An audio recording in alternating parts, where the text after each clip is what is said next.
እዚህ ጋር እንደምታዩት ሰርጉን ቅማምዬ ድምቅ አድርጓለች። አቤት ፈገግታ የሌለ ማለት ነው። ነገር ግን ይሄ ፈገግታ እና ይሄ ሰርግ ቦታ ማድመቅ ብቻዋን ናት ወይንስ አማቻችንም አለ? እኔ አላዩትም። ያላዩትን አለ ብዬ አላወራም፣ የእውነት ለመናገር ያክል ማለት ነው።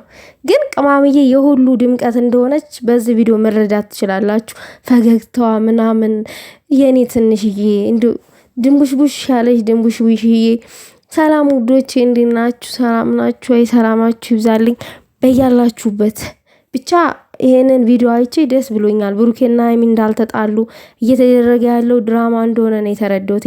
ምናልባት ይሄ ቪዲዮ የተቀረጠው ይሄ ድራማ ከመጀመሩ በፊት ከጠቡ በፊት የተቀረጠም ሊሆን ይችላል፣ አይታወቅም።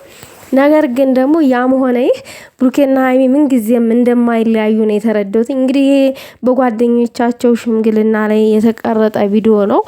እንግዲህ ያው ኤፋም የሱ ጓደኛው ነው፣ የሱም ፍቅረኛ ያው የቅርብ ጓደኛ አትመስለኝም ለሀይሚዬ ማለት ነው ልጅቷ። ግን ያው ሀይሚዬ ላትም የቅርብ ጓደኛ ደጋግማም እንደምትናገረው ከሆነ ማለት ነው። እና አልተጣሉም። አሁን እንትን ተድራማው በፊት ነው የተቀረጠው ምናምን የምትሉ ብዙ አስተያየት የምትሰጡ ሰዎች አላችሁ። እግዚአብሔር ነው የሚያውቀው መቼ እንደተቀረጠ የምናውቀው ነገር የለም። ግን ይሄ ቫይራል ማታ ነው ቫይራል የወጣው ይሄ ቪዲዮ የተፖስተው ምናምን ነገር የተሰራጨው ማለት ነው። እና እኛ ምንም የምናውቀው ነገር የለም ስንናገር